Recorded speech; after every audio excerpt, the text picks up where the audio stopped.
Hey guys, this is Hell Hades. This is going to be another Raid Shadow Legends video. Guys, we are coming up to Doom Tower release. We believe it's going to be early December, so like 3 weeks or so away. We also know the first 10 secret rooms. So I'm going to be doing a series where I cover off each of those secret rooms one by one, and I tell you the teams that I feel like you should build to try and get through those different bits of content. So the first room that we're going to be up against is the rare room.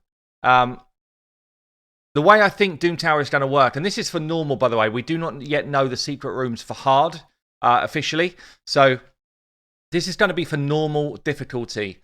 And what I think is going to happen is as you scale up through the Doom Tower, a bit like with Faction Wars right now, as you scale up through Faction Wars from, say, stage 2, where you've got level 16 opponents, to stage 21, where you've got 250 level opponents, I think Doom Tower will do the same. However, it will just start at a higher threshold.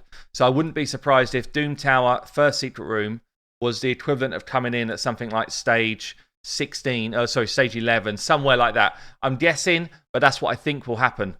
So to beat, this type of level of opponent with all rares, I don't think you're going to need a whole team of 60s.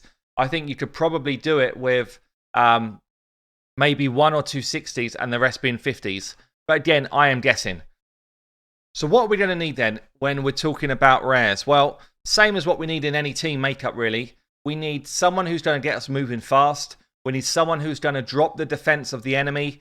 We need people that can control the enemy. We need people that can heal. We need people that can do some damage. That's 5 kind of key points. And then if all else fails, get yourself a Paragon, and I'm sure he's going to help us cheese our way through the content like he does in everything else. Where's my Mr. Paragon hiding? I'm sure I've got one. There he is. Yeah, not ascended. So it doesn't have to be a 50 even. Sometimes you can use a Paragon at like level 30, 40. He does the same job. So we'll see what we need. But I'll talk you through my favourites in each of these roles. I'll show you them in action on Dragon because it's probably the best I can do right now. And you can see how they're doing their different things. So in terms of decrease defense rares, the best ones we've got are War Maiden. We've spoken about her a million times. I put mine in a stun set because that is the best utility I can get out of her. She decreases the defense of the enemy, and she has a chance to stun the enemy when she does her AoE. So I've got 2 things coming out of my War Maiden: control and decreased defense. Another strong one who doesn't quite play in the same space as War Maiden because he's not 100% chance to land it, but Fleshmonger is actually very awesome. He has got a 75% chance of putting the big boy decreased defense out there. So on a 4-turn cooldown, that's pretty strong. We've also got Bellower, who will do weak source decreased defense, but it'll also do weak source decreased attack and decreased speed and block cooldowns. And if you put him in a stun set, he's awesome. So Bellower is massive if you've got one. So they're my top 3 decreased defenses. If we're talking about speed, we've got Apothecary. I'm sure most people that have got an Apothecary have got one built because he's awesome. He brings you speed, he brings a bit of healing as well, and a multi-hitter. Good champion. We've got Diabolist, who is underrated. Seriously underrated. For me, in a lot of content, she's actually better than Apothecary. Because she's got an AoE increased speed, but she hits at the same time. So if you put your Diabolist in a stun set, she's improving your speed at the same time she's got a chance of stunning all of the enemy. It's very cool.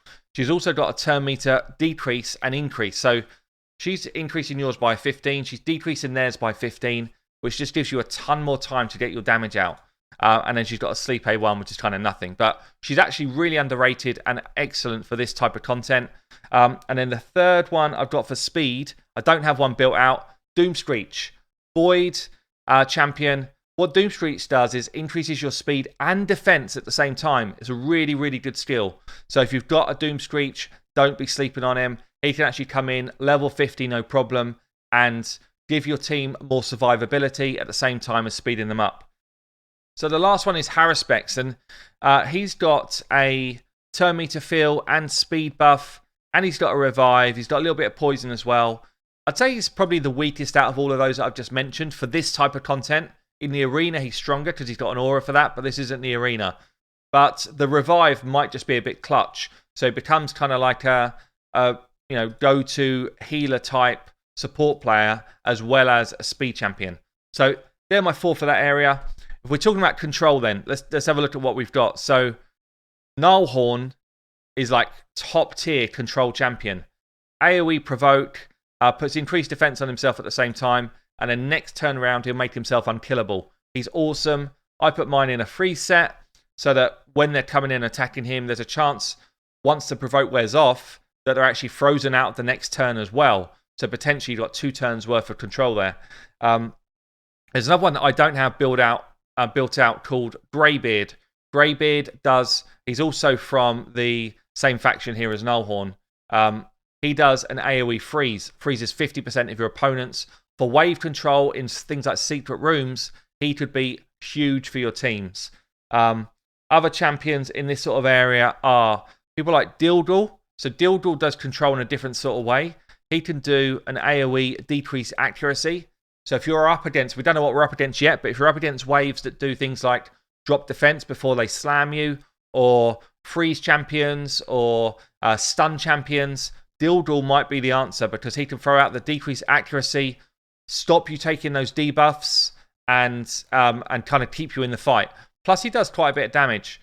So this on a 3-turn cooldown, again, throw him in a stun set or a daze set, and he will keep people asleep. So pretty cool for that. 3 more then for this area. So we've got Coldheart. So Coldheart, people know about her surely by now. The main thing she's got is a turn meter drop. It's not the same level of control as everyone else, but she'll also come in as a damage dealer. So might be worth your time. She probably will be in my team because she hits so damn hard. Soul Bond, similar sort of thing. Turn meter drop here on her A3. She also hits crazy hard.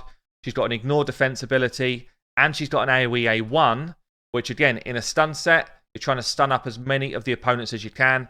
That would be an awesome set for Soul Bond for your team. The last one I've got in this category is Fellhound. So a lot of my control champions here are AoEers that can just throw out stuns. So Bellower could fall in the same category. Fellhound in a stun set will just control the enemy because you can just get that AoE out consistently. So that's my control champs. Lastly then, not lastly, let's look at support. Let's look at the ones that will keep you alive, keep you moving. Couple of the new rares are actually really good for this. So Avir, the Archmage, has actually got an AoE decrease attack and speed as well, which is awesome. But he also brings turn meter feel and heal.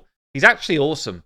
Turn meter feel, healing, 4-turn cooldown, decrease attack, weak version, decrease speed, weak version on an AoE, and he got some poison as well. He's actually awesome as a rare to come into this type of team.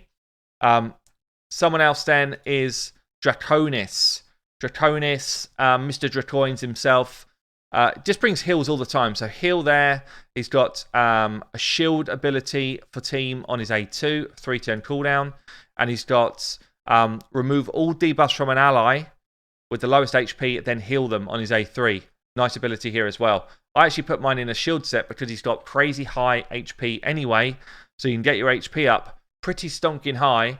Get him moving quickly, get his HP up. He'll keep your team alive through those waves. We cannot forget Reliquary Tender. Again, really good for a shield set, high HP. She is awesome.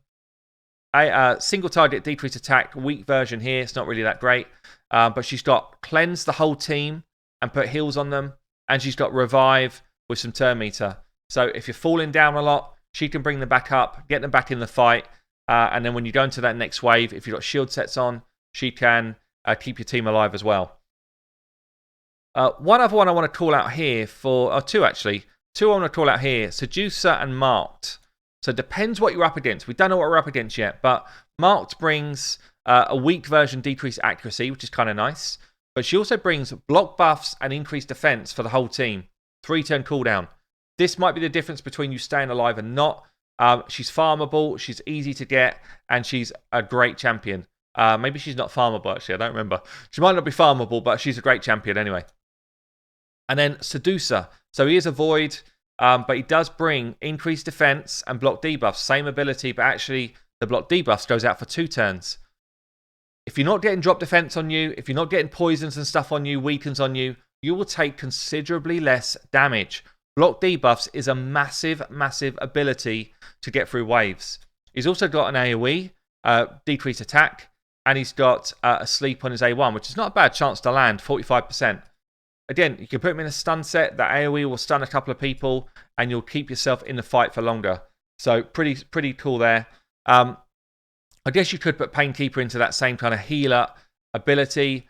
Most of you that have got one probably have them for Clan Boss, but she does have a heal on her A2. You need to make sure she's got survivability, so don't just go in there with a Clan Boss build, full like glass cannon, she'll die. But she's also got the ability to cool down ally skills, which can be huge to get your main things like decrease defense back, your nukes back. Lastly then, for damage, you can't go wrong with Kale. Kale is Mr. Damage in a lifesteal set or in cruel gear or whatever. He will do your damage for you. Soulbond is also a damage dealer. Bellower, also a damage dealer. People we've spoken about before. Coldheart, also a damage dealer. So that's my kind of top tips. What I'm going to do is show a couple of these teams, show them as teams in Dragon so you can see how they synergize together. All right then, Team 1, we've got Soulbond in the lead. We've got speed from our Diabolist. We've got decreased defense here. We've got damage from Kale. And we've got healing, stroke revive coming in from Reliquary Tender. So we've actually got 2 people in a stun set here. With AoE decreased defense going out before the damage hits. Speed goes on. 1 stun gets off. Another stun goes off there. And the idea with this team is you just... Basically, you want as few people as possible hitting you whilst you're doing your damage. So you're giving Kale enough time to get his damage off by throwing out as many stuns as possible with stun gear, whilst also doing it relatively quickly. So, you know, building up a team that can do this type of thing where you've got stuns going out and, you know, things like shield sets on just to keep you healthy is a great way to do it. Stun set's not always the easiest to come by, I get that, but it's the most effective way of keeping your team alive if you're using a bunch of rares that don't really hit very hard. So, and you always want that decreased defense champion in your lineup because otherwise you take a ton of time to get your damage off. You see here, my Kale was actually quite fragile. I don't have him in with enough HP to be honest, but because we've got Reliquary Tender in the team, doesn't really matter because he's still going to get another turn, and there he goes. So this is the sort of team that you want to run if you've got the gear to do it. Let's look at someone else. So that team was victorious. Let's see what else we can do. So let's switch out our control, switch out our speed for Apothecary. Obviously, he's got a dungeon aura. That's not that might work in Doomtail. We're actually still not sure. Let's switch out War Maiden for a Flesh Tearer. Or Fleshmonger. Fleshmonger, I think. Where is he? Oh, he's lower level. Still coming up the ranks. I think he might be... There he is, yeah. Let's switch up my control now to be a Nullhorn. Let's switch up my support player to be Draconis in a shield set. And let's put my damage into a Coldheart. So what we're doing here is we're relying now on really one set of control, but a really effective one. So an AoE provoke. Basically, this means that Nullhorn's going to take all of the damage for a long time. We get the decreased defense out. It's not 100% as you saw, it's 75. So we've got 4 out of the 5 champs. We've got Frost Gear on our Nullhorn, so that when he does take these hits, there's a chance that the enemy's going to be frozen for another turn. The provoke goes out again, and you cycle it round. So as long as you've got enough speed going through your team, enough speed in your Frost Gear, this should be like 100% run for the waves to just get totally locked out. Nullhorn, absolute beast doing this job. And you can see here, he makes himself unkillable as well. So even though Draconis is going to do some healing for him, because he's unkillable for a good chunk of the time, he's a bit like a Paragon in that sense. He's just going to take the damage for you, and you guys rock on. So look, hopefully that's given you some ideas, guys. First secret room done. Let's talk about another secret room. Give me some comments below. Is this the type of content you want to see on Doom Tower? Is there anything else that I could be doing for this? I've been Hell Hades. Hope you enjoyed the video. I'll catch you later.